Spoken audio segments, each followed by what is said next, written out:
Auntie, Auntie, they found Efe. Akim's voice pierced the air as he ran frantically towards Annabel, his eyes wild with panic. Annabel's hands flew open, releasing the bucket she was holding. As she rushed to meet Akim, her heart racing with a mother's instinct. "My boy, they found my Efe!" she screamed, her voice cracked with desperation. Without waiting for an answer, she took off after Akim, following the direction of his outstretched arm. "Where is he? Who has him? Tell me," she cried, her panic and anxiety boiling over as she chased after the truth. Have you ever found yourself in a community where you are thoroughly screened before you are given access to live there? This was the reality in the small, close-knit town of Asha. Life used to be simple and predictable. The town was known for its vibrant markets where locals would gather to buy and sell everything from fresh produce to colorful fabrics. The air was thick with the aroma of sizzling meat, and the sound of laughter and chatter filled the streets. However, beneath the town's warm exterior, a sense of unease lingered. Children had been going missing at an alarming rate. Parents and authorities were baffled. The police had been called in, but despite their efforts, the culprit remained at large. The once peaceful town was now gripped with fear, and the streets that were once filled with children's laughter were now empty and silent. In this tense atmosphere, a new family arrived in town.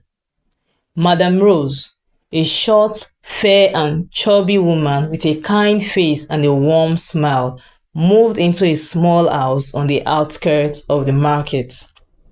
She was accompanied by her husband, Mr. Festus, a tall, dark and slim man who kept to himself. The couple was an unlikely pair, with Madame Rose's outgoing personality contrasting sharply with Mr. Festus's reserved nature. Madame Rose quickly won over the hearts of the townspeople with her friendly demeanor and her unique business venture.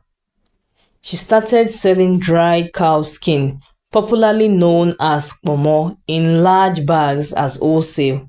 Akpomo was of exceptional quality, and soon she became the go-to supplier for many of the local restaurants and food vendors. People would come from all over to buy akpomo, and Madame Rose would always greet them with a warm smile and a kind word. "You look so lovely today, Tina. Thank you for coming, eh? Send my love to your mother," you will hear her say to a customer. She became known as Madame Rose, the correct akpomo seller, and her name was on everyone's lips. But Madame Rose's life was not without its challenges. She and her husband were childless. This was both a source of pity and mockery from the townspeople. While some made derogatory remarks when Madame Rose touched their children, some other kind neighbors allowed their children to play with her and run errands for her. She would often give them small treats and pats on the back, and she began to earn more affection and admiration. As Madame Rose's business grew, so did her popularity. She was loved by all, including the keke drivers who transported akpomo to the market. Not everyone was happy about her success either. Some of the other akpomo sellers, who had been forced to lower their prices to compete with Madame Rose, grew jealous of her popularity. They began to spread rumors that she used diabolical means to sell akpomo. But Madame Rose refused to let their malicious gossips get to her. She remained kind and generous, always willing to lend a helping hand to those in need. As the days went by, the town of Asha continued to grapple with the mystery of the missing children. The police were no closer to catching the culprits, and the townspeople were at a loss for what to do. One day, something happened in the neighborhood. The son of a close friend and neighbor of Madame Rose, Efe, went missing on his way back from school. His mother, Annabel, wailed uncontrollably. The incident shook the neighborhood as everybody loved Ife.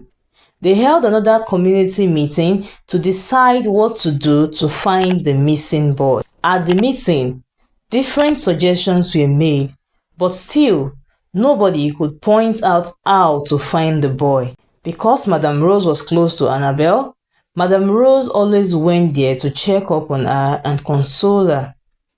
She brought her food to eat. This act of kindness made the people love her more, and even those who hated her before were beginning to have a change of heart. Madame Rose stopped going to her shop to stay with her friend and comfort her. After 2 days, Madame Rose resumed her business.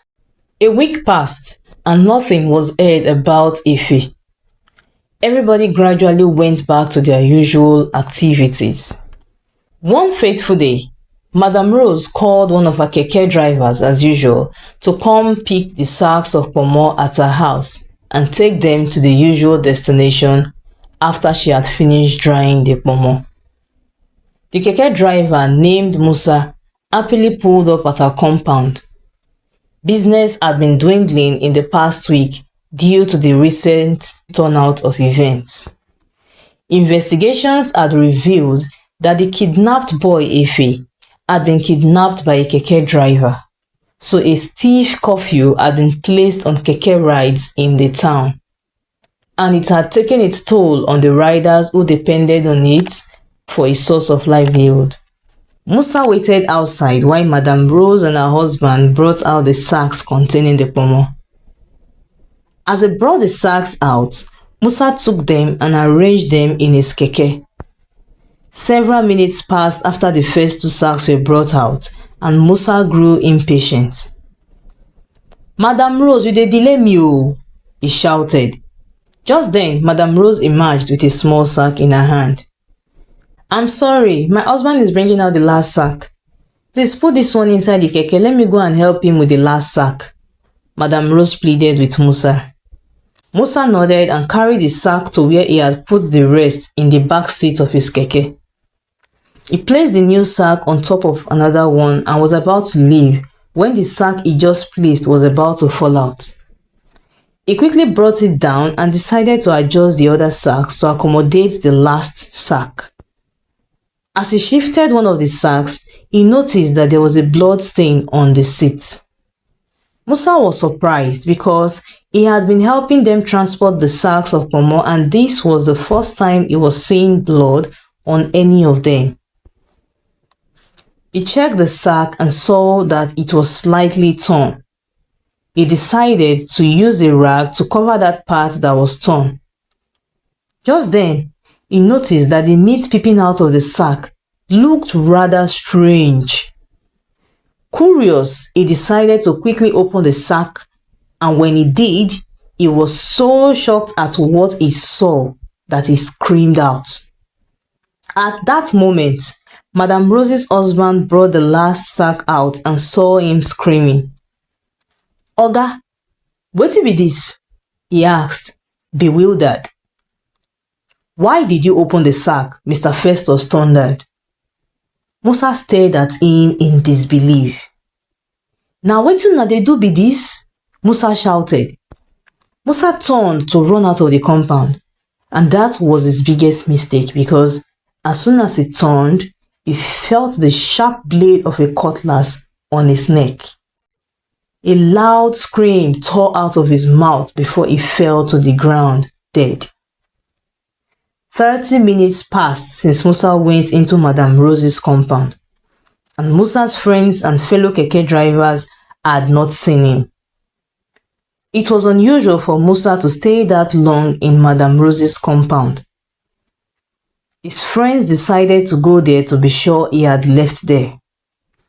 On getting to Madame Rose's compound, they opened the gate and saw Musa's keke parked there with the sacks inside.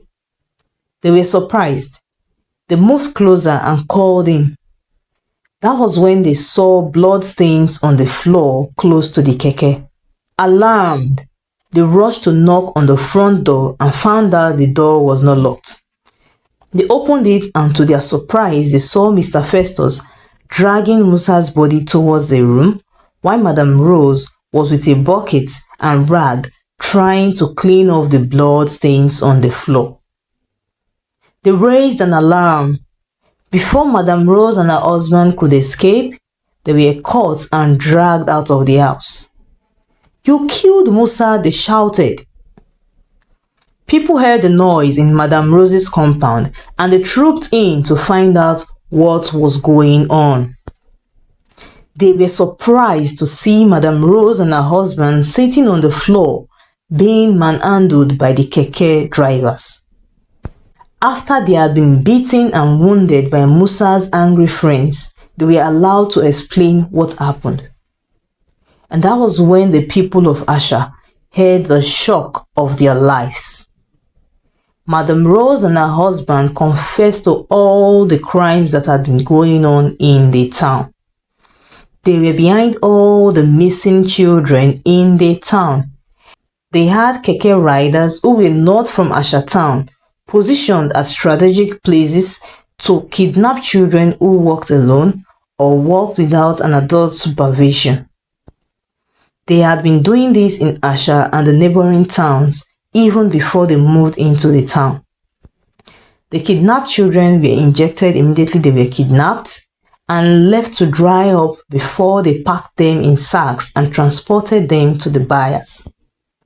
The dried pomo meat was a cover to throw off suspicion about the content of the sacks. They arranged pomo at the top of the sacks before they sent them out. The day luck ran out on them, one of the bodies had not dried up properly before they packed it, and that led to the blood stain on the keke seat, which drew late Musa's attention. The whole town of Asha was shocked and thrown into alarm by the news of Madame Rose's evil deeds. The kind-hearted Madame Rose and her quiet husband were capable of doing such a thing, the townspeople exclaimed. Their house was searched, and in a room, 2 bodies of children dried up were found. The dried body of Madame Rose's neighbor's son, Efe, who went missing 1 week ago, was one of them. He was still in his school uniform. Annabel arrived at the scene and pounced on Madame Rose in fierce rage. Angry crowd joined as they began to eat the husband and tear their clothes. The parents of some of the children who had been kidnapped cried bitterly, laying curses on Madame Rose and her husband. Soon, the young boys threw tires around the necks of the couples and began to pour petrol on them, ready to burn them alive. The community heard, and some elders stopped them and called the police instead. "Let them face the wrath of the law," they said. "If we take laws into our hands, we become murderers like them."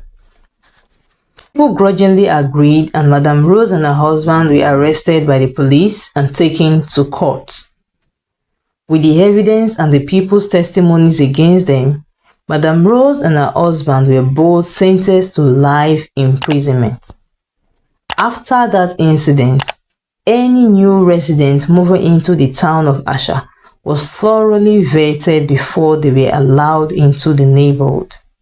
The people of Asha never remained the same again after that incident, but their children became safe again. What lesson stood out for you in this story about Madame Rose and her husband? Let's learn.